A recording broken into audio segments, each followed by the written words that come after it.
everyone. Once again, I welcome you all in the series of human respiratory system. This video is the third part of this chapter. पिछली दो videos में part 1 में और part 2 में मैंने आपको respiratory system के बारे में पढ़ाया, कौन कौन से पार्ट्स होते हैं उसके बारे में पढ़ाया।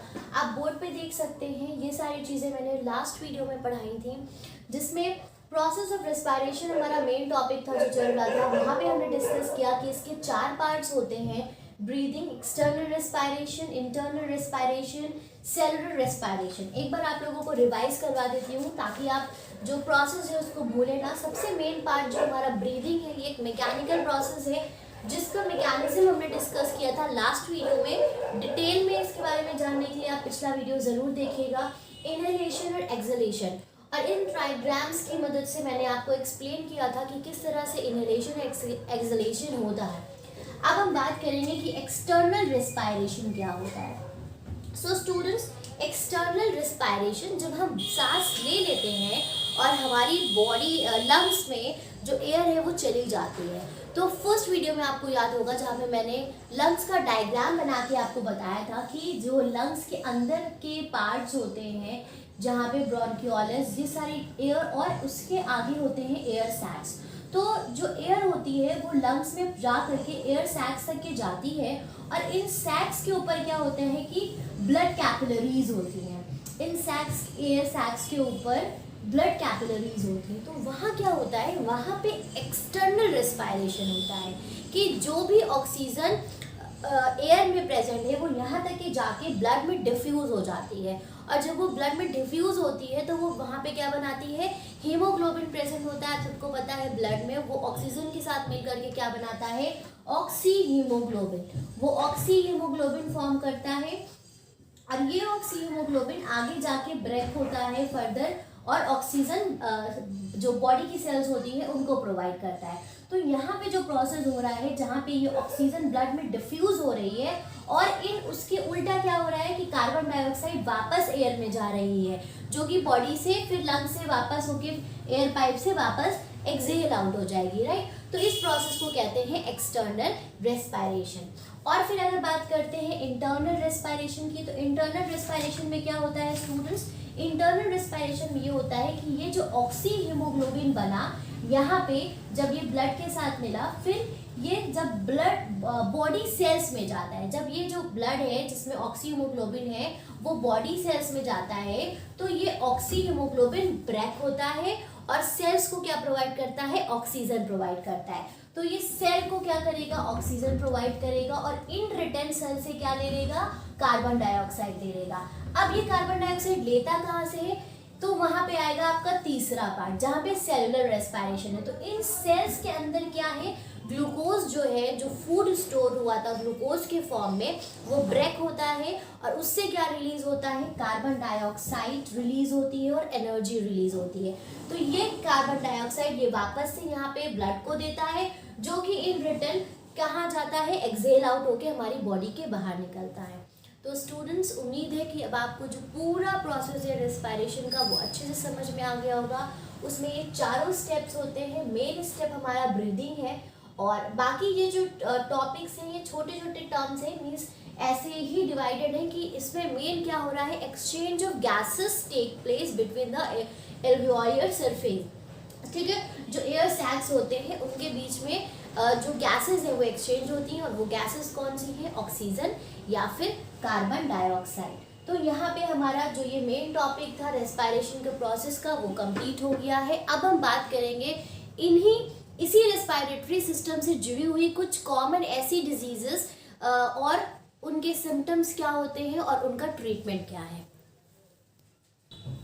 ऑलराइट, तो अब आप देख सकते हैं कि मैंने कुछ यहाँ पे कॉमन जो रेस्पिरेटरी डिजीजेस हैं उनके नेम लिख रखे हुए हैं। जैसे सबसे पहला जो हमारी सबसे पहली डिजीज है दैट इज एस्थमा। तो आपने इससे पहले भी अस्थमा का नाम सुना होगा। ये क्या है, ये एक लंग्स की डिजीज़ है। ऑब्वियसली जब हम रेस्पिरेटरी डिजीज़ेस के बारे में बात कर रहे हैं तो ये क्या है, ये लंग्स की डिजीज़ है। इसमें क्या होता है कि जो एयरवेज होते हैं उसमें स्वेलिंग हो जाती है, उसमें इन्फ्लेमेशन हो जाता है, और बहुत ज़्यादा जो म्यूकस होता है वो बनने लगता है, जिसके वजह से ऑब्वियसली जब जो हमारे एयर पैसेजेस एयर वेज हैं उसमें स्वेलिंग हो जाएगी तो हमें क्या प्रॉब्लम होगी, हमें सांस लेने में दिक्कत होगी। तो इसमें क्या होता है, this is a disease in which the airways get inflamed and produce extra mucus, मतलब वो स्वेल हो जाते हैं, उनके जो टिश्यूज होते हैं वो खराब होने लगते हैं, उसमें स्वेलिंग आ जाती है और एक्स्ट्रा म्यूकस बनने लगता है। और इसके वजह से होता क्या है कि आपको खांसी आएगी, बहुत ज़्यादा सांस लेने में दिक्कत होगी। वीजिंग का मतलब होता है, वीजिंग जो टर्म यहाँ पे लिखा हुआ है आप देखिए, तो वीजिंग का मतलब होता है कि जब हम सांस लेते हैं तो सांस लेने में बहुत ज़्यादा आवाज़ आती है।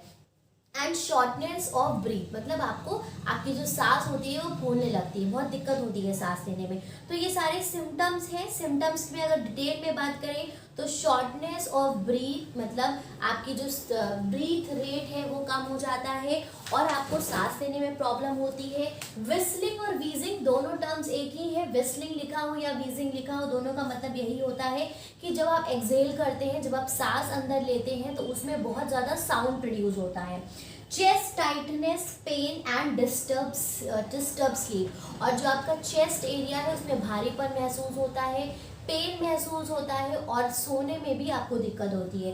तो ये सारे क्या है, ये सारे एस्थमा के सिम्टम्स हैं। इनके कॉजेज क्या होते हैं, एलर्जी के वजह से होता है, या फिर ऑक्यूपेशनल हो सकता है, जैसे एक्सरसाइज वगैरह करने की वजह से जब आप बहुत ज़्यादा फिजिकली किसी चीज़ में इन्वॉल्व होते हो तो that is an another thing. वो एक नॉर्मल होता है कि आपका ब्रीदिंग रेट बढ़ गया, that is a different thing, ठीक है। एज के वजह से भी होता है। एंड ज़्यादातर एस्थमा के जो पेशेंट होते हैं, जब सर्दियाँ होती हैं तो उनको ज़्यादा दिक्कत होने लगती है, या पॉल्यूशन अगर बढ़ जाता है तो उससे जो प्रॉब्लम है एस्थमा की ये बढ़ती है।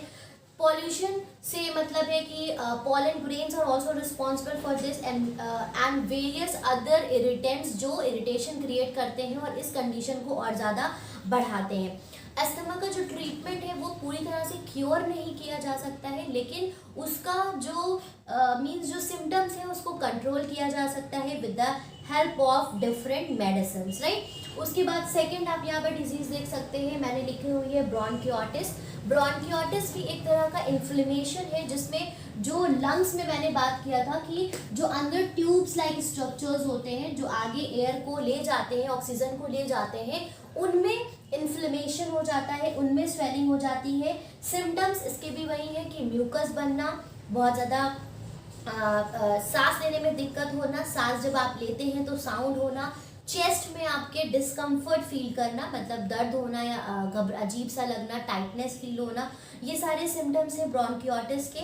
उसके अलावा कॉजेस क्या है, ये वायरल इन्फेक्शन के वजह से होता है, डस्ट एयर पॉल्यूशन के वजह से होता है, बैक्टीरियल इन्फेक्शन की वजह से भी होता है, एज वेल एज स्मोकिंग, या जो लोग जैसे कारखाने वगैरह होते हैं वहाँ पे वर्क करते हैं, मशीन्स होती हैं वहाँ पे वर्क करते हैं जहाँ पे डिफरेंट पॉल्यूटेंट्स होते हैं, इरिटेंट्स होते हैं, जिसको एक्सहेल करने की वजह से उनको ये बीमारी हो जाती है ब्रोंकाइटिस की।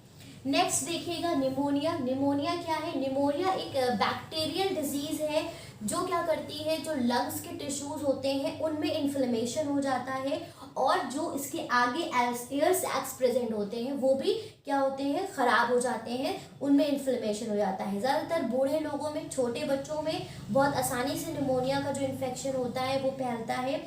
सिम्टम्स क्या है कि खांसी आना, स्प्यूटम के साथ खांसी आना, और कभी कभी उस स्प्यूटम में ब्लड या फिर डार्क ग्रीनिश कलर उसका होता है। Fast breathing and feeling short of breath, बहुत तेज तेज सांस लेना या फिर सांस लेने में दिक्कत होना, ब्रीथ जो है वो आपकी उसका रेट कम हो जाना, फीवर और ठंड लगना भी निमोनिया का सिम्टम्स है। उसके अलावा सीने में दर्द होना, खांसी, कमजोरी फील करना, ये सब किसके सिम्टम्स हैं, निमोनिया के सिम्टम्स हैं। डायग्नोसिस इसका कैसे होता है, डायग्नोसिस मतलब कोई भी बीमारी को हम कैसे पता करेंगे कि ये पर्टिकुलर बीमारी है, तो ब्लड टेस्ट वगैरह से, उसके अलावा एक्सरे की मदद से जो डॉक्टर्स होते हैं वो अगर आपको कोई भी इसमें सिम्टम्स महसूस हो रहे हैं तो आपके डॉक्टर आपको एक्सरेज वगैरह ये सारी चीज़ें जो हैं वो प्रिस्क्राइब करेगा, और जब उसका आप जब ये सारे टेस्ट होंगे तो उसकी मदद से पता चलेगा that whether the person is suffering from pneumonia और नॉट। और लास्टली जो मोस्ट कॉमनली डिजीज है, कॉमन डिजीज है respiratory, and this is the contagious disease also, फैलती भी है, और this is the second largest disease जिसके वजह से लोग मरते हैं, ठीक है। एक वो दिया हुआ है एस्टिमेट आपकी बुक में कि 2015 में 1.8 मिलियन ट्यूबरक्लोसिस की वजह से लोगों की डेथ हुई है। तो ये क्या है, एक इन्फेक्शियल बैक्टीरियल डिजीज है और इसके जिस बैक्टीरिया से होती है उसको कहते हैं Mycobacterium tuberculosis. It is given in your book, जिसको MTB कहा जाता है शॉर्ट में। सिम्टम्स वही सिम्टम्स है, खांसी आना, म्यूकस आना, ब्लड आना उस म्यूकस में, फीवर होना, थकान महसूस करना, खाने का मन ना करना, आपका वेट बहुत ज़्यादा गिर जाता है। इसमें क्या होता है, उसके अलावा डायग्नोसिस का क्या है, x ray, blood test, skin test, इन सब की मदद से डायग्नोसिस होता है that whether the person is suffering from tuberculosis और नॉट। ट्रीटमेंट क्या है, कैन बी कम्प्लीटली ट्रीटेड, इसको ट्रीट किया जा सकता है एंटीबायोटिक के ट्रीटमेंट की मदद से आराम से, और जो भी चीज़ें आपको डॉक्टर प्रिस्क्राइब करता है उसकी मदद से। एक चीज़ का ध्यान रखना है कि ये डिजीज़ क्या है, कंटैजियस डिजीज़ है। कंटैजियस डिजीज़ का मतलब है कम्युनिकेबल है, आसानी से फैलती है। तो इसको हमें क्या करना है, प्रिवेंट करना है कि ये ज़्यादा से ज़्यादा ना फैले। तो उसको किस तरह से प्रिवेंट किया जा सकता है, BCG के इंजेक्शंस लगाए जाते हैं। आपने देखा होगा वैक्सीनेशन होता है बच्चों का और उनको वैक्सीन दिए जाते हैं ताकि इन फ्यूचर वो इस तरह की जो डिजीज़ेस हैं उससे वो सफ़र ना करें। सो स्टूडेंट्स, ये हमारा जो आज का पूरा चैप्टर है वो कंप्लीट हो गया है। कॉमन डिजीज़ेस भी हमने डिस्कस कर ली हैं। अगर आपको कहीं पे भी कोई कन्फ्यूजन है तो प्लीज़ कमेंट बॉक्स में कमेंट करके मुझसे ज़रूर पूछिए। और अगर आपको वीडियोस पसंद आते हैं तो प्लीज़ मुझे मोटिवेट करने के लिए वीडियोस को लाइक करना मत भूला करें। एंड प्लीज़ अगर अभी भी आपने चैनल को सब्सक्राइब नहीं किया है, don't forget to subscribe the channel. Thank you everyone for watching the video. Have a good day.